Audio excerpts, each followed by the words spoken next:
beri nama pedang ini Naga Puspa. Selamatkan dia.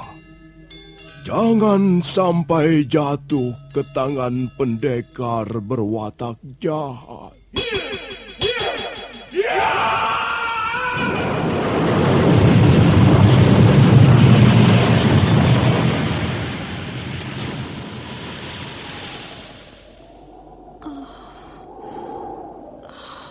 Kakang Kamandanu,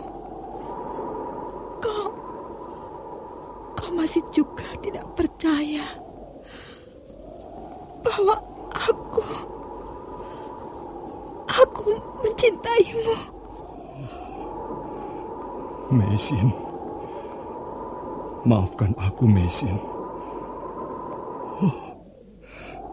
Mesin, Mesin.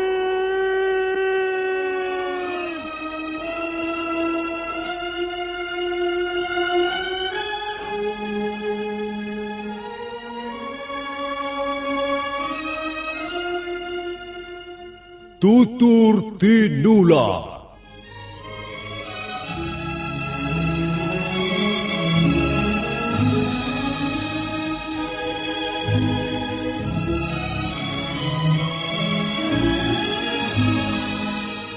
Sebuah sandiwara radio serial, produksi Sanggar Cerita dan Teater Sanggar Prativi. Sebuah kisah dengan latar belakang sejarah runtuhnya Singasari dan berdirinya Kerajaan Majapahit.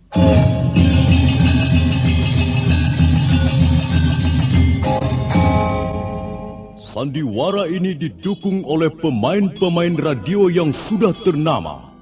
Ferry Fadli, Ivone Rose, dan Eli Ermawati.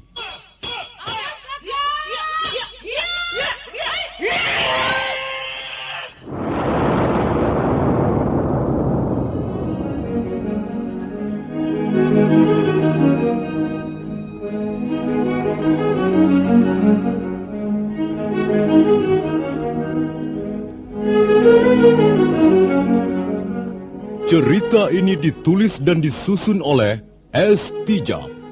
Teknik dan montase dikerjakan oleh Rudi Tinangon dan Joko SP.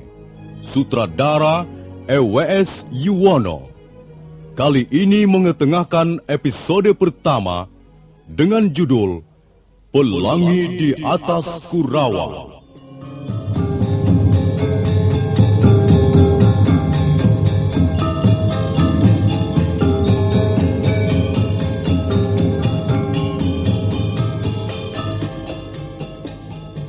Dalam seri yang ke-10 ini didukung oleh para pemain Ferry Fadli sebagai Arya Kamandanu, M. Abud sebagai Arya Dwi Pangga, Lilin Nur Indasari sebagai Narirati, Eli Panca sebagai Nyi Rongkot, Marlon sebagai Dangdi, dan Nusri pembawa cerita. Selamat menikmati.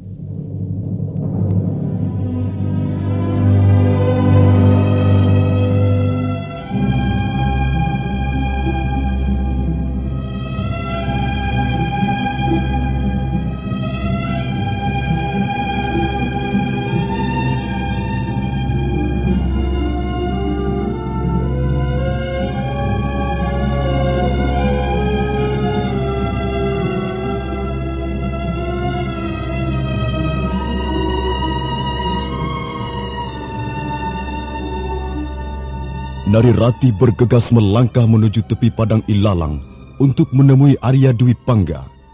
Hatinya penuh bunga ketika kakinya menginjak rumput-rumput hijau di sepanjang padang.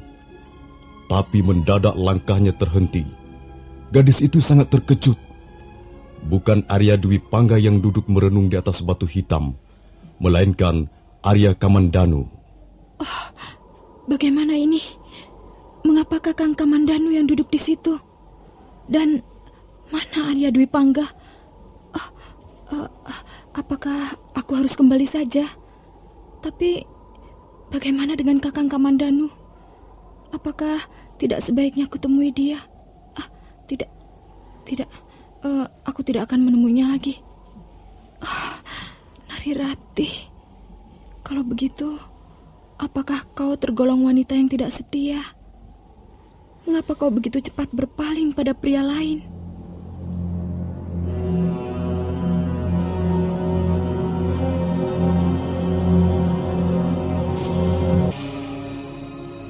Ketika Narirati tengah sibuk tercekam oleh pikiran-pikiran yang berkecamuk dalam benaknya, mendadak tak jauh dari betis kakinya yang indah, muncul seekor ular pohon.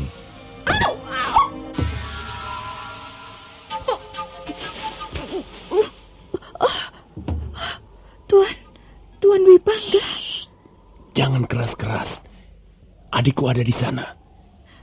Kalau dia tahu kita berada di sini, bisa terjadi keributan. Ular itu kakiku. Betismu berdarah. Terasa pedih dan agak nyeri. Jangan cemas. Mari kita cari tempat yang tenang. Aku akan berusaha mengeluarkan bisa ular pohon itu dari kakimu. Kemana? Tenanglah. Aku tahu tempat yang aman. Mari, pegang pundaku. Dan aku akan memapahmu. Maaf, Tuan. Pegang saja, supaya kau jangan terjatuh. Hati-hati. Pelan-pelan saja jalannya. Agar jangan menimbulkan suara. Dia meninggalkan tepi padang ilalang. Mereka melangkah ke arah selatan, ke arah Candi Walandit yang nampak berdiri kokoh di balik. Candi itu cukup leluasa untuk mengeringkan keringat kita. Ayo. Tidak. Kita masuk. Tidak, di sini saja. Kau seperti ketakutan melihat candi itu. Ada apa? Tidak apa-apa. Aduh. Baiklah. Sekarang aku akan mengeluarkan bisa ular pohon itu. Kalau tidak kukeluarkan, betismu bisa kaku dan membengkak. Apakah bisa ular itu berbahaya, Tuan? Aduh. Kenapa? Kau takut kehilangan sebelah kakimu? Itu tidak akan terjadi. Kalaupun terjadi, aku bersedia menggantikannya dengan dua belah kakiku. Sudahlah, Tuan jangan terus menggoda saya. Kau tidak usah khawatir, Rati. Bisa ular pohon itu tidak berbahaya. Maaf. Tuan, Tuan telah memegang betis saya. Aku harus mengeluarkan bisa itu, Rati. Tapi, mengapa Tuan memegang betis kaki saya? Betismu tidak berkurang indahnya walaupun kupegang 10 kali sehari. Tapi itu tidak boleh, Tuan. Itu terlalu lancang, bukan? Aku kan harus mengeluarkan bisa itu. Mengapa tidak boleh memegang betis kakimu? Sekarang, kau harus menganggap aku seorang tabib. Dengan apa Tuan akan mengeluarkan bisa itu? Bisa itu harus kusedot dengan ini. Mulutku. Lihatlah.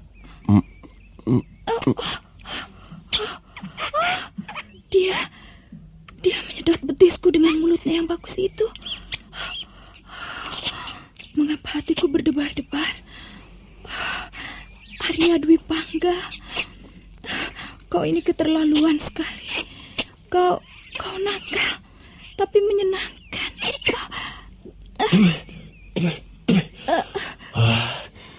Lihat, darah bekas gigitan ular pohon itu merah kehitam-hitaman.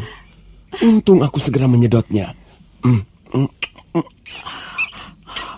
Dia menyedot betisku lagi. Mengapa sekujur tubuhku menggigil begini? Rasanya seperti diserang demam. Tapi permulaannya dari dalam hatiku, terus menjalar ke seluruh tubuh. Perasaan apa ini namanya? Dewa Batara Kamajaya dan Batari Rati, Dewa Dewi Asmara. Pasti ini pekerjaan kalian.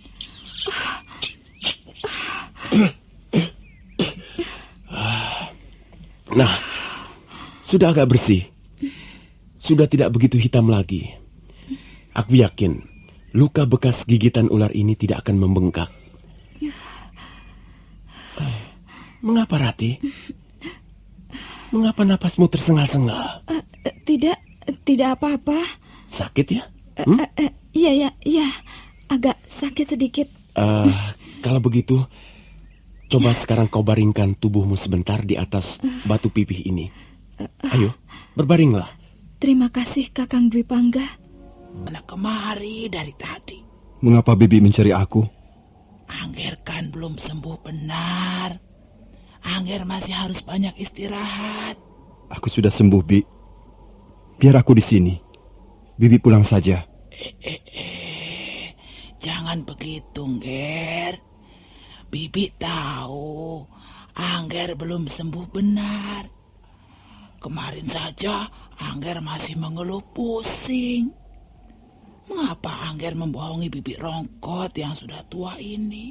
Bibi tidak usah terlalu memikirkan aku, Bi. Bagaimana bisa begitu? Angger Kamandanu dan Angger Dwi Pangga adalah momongan Bibi sejak masih anak-anak. Sudah 15 tahun Bibi momong Angger berdua. Tapi mengapa sekarang Angger berkata begitu? Apakah Angger Kamandanu sudah tidak menginginkan Bibi tinggal bersama Angger lagi? Bukan begitu maksudku, Bi. Maafkan kalau kata-kataku tadi menyinggung perasaan Bibi. Ya, mungkin karena Nyi Rongkot ini sudah tua bangka. Orang kalau sudah tua tidak banyak berguna lagi. Dia hanya akan bertambah cerewet, banyak tingkah, sedangkan hasil pekerjaannya tidak sempurna lagi. Mungkin Angger sudah bosan melihat Bibi. Mengapa Bibi berkata begitu? Bagaimana aku bisa bosan pada Bibi Rongkot? Bibi sudah kuanggap seperti orang tuaku sendiri, Bi. Kalau begitu Bibi menjadi lega dan gembira sekali. Rupanya tenaga yang sudah semakin rapuh ini masih dibutuhkan juga. Sudahlah, Bi.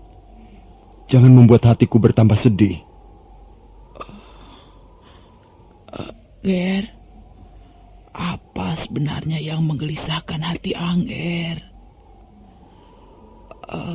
Soal gadis desa Manguntur itu kan? Entahlah, Bi. Jangan terlalu dipikirkan, Ger.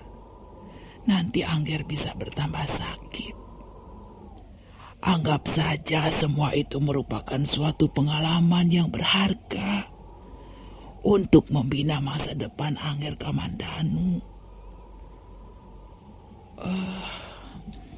Menurut Bibi, soal jodoh bukan di tangan kita, Nger. Jodoh sudah ditentukan oleh tangan para dewa penentu jodoh. Kalau memang Narirati itu jodoh Angger Kamandanu, biarpun dia lari ke atas Gunung Semeru, tetap saja akhirnya akan jatuh ke pangkuan Angger. Nah, percayalah kata-kata Nyi Rongkot yang tua ini. Iya, Bi. Aku percaya. Tapi kadangkala hati ini tidak mudah untuk menerimanya. Hati dan pikiran, mengapa selalu bertentangan? Seringkali aku tidak bisa memahami apa yang terjadi. Jangan memikirkan apa yang sudah terjadi. Pikirkan saja apa yang belum terjadi. Apa yang sudah terjadi, biar mengendap sebagai pengalaman hidup. Dan kata orang-orang tua, pengalaman adalah guru kita yang paling sempurna.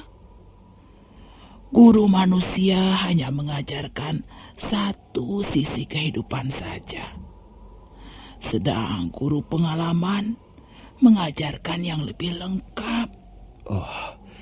Kata-kata Bi Rongkot dalam sekali. Ya, itu pun berkat pengalaman Bibi masa muda dulu, Nger. Terima kasih, Bi. Nasihat Bibi kembali membesarkan hatiku. Sudahlah, Nger. Jangan banyak berpikir yang tidak sehat. Itu bisa merusak diri Angger Kamandanu sendiri. Nah, sekarang mari kita pulang. Duduk merenung sendiri di tempat seperti ini bisa menjadi sahabat setan. Baiklah, Bi. Mari kita pulang. Aku hanya kasihan melihat tubuhmu terbaring di halaman candi yang kotor berdebu. Sementara panas matahari mulai menyengat dari sela-sela pohon. Tapi, ya, kalau kau keberatan, aku pun bersedia memindahkanmu kembali ke sana. Itu tidak lucu, Kakang. Aku bukan barang perhiasan yang bisa dipindah ke sana kemari. Siapa yang mengatakan kau barang perhiasan? Kau adalah seorang dewi. Kau adalah bidadari yang turun dari kahyangan, melewati tangga pelangi untuk membuat isi dunia ini menjadi cerah dan bahagia. Kakang? Sekarang kau memanggil Kakang? Mengapa tidak Tuan? Rasanya tidak enak memanggil Tuan. Terlalu resmi. Kakang lebih akrab dan lebih sopan. Apa Kakang keberatan? Bukankah aku sudah lebih dulu memintamu memanggil Kakang? Kakang Dwi Pangga, bolehkah aku bertanya? Silakan. Aku akan berusaha menjawabnya dengan baik. Kakang Dwi Pangga pandai sekali menulis syair. Semula aku kira Kakang Kamandanu yang menulis syair-syair itu. Dari mana Kakang belajar menulis syair? Menulis syair tidak bisa dipelajari. Masa begitu? Iya, memang begitu.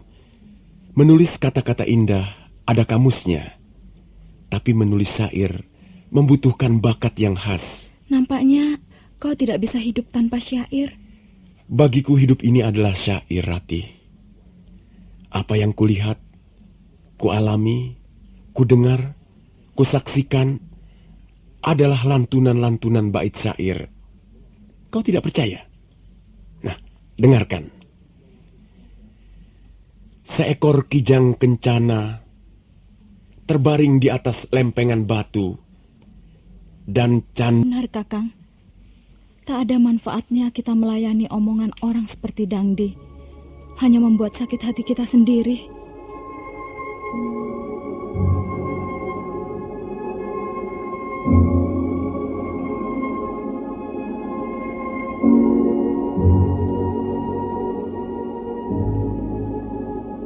Semenjak pertemuan di Candi Walandit itu, mereka, Arya Dwi Pangga dan Nari Ratih, pada saat Arya Kamandanu tengah sibuk memandang luasnya padang ilalang, dari arah Bukit Kurawan muncul kuda yang lain. Kuda itu terus dipacu makin dekat.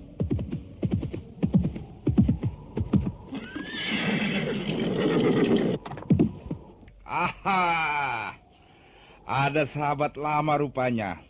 Apa kabar, Kamandanu? Kau jangan mencari gara-gara lagi denganku, Dangdi. Kalau kau bersama dua orang temanmu itu telah membuatku babak belur, bukan berarti aku lalu gentar menghadapi kalian.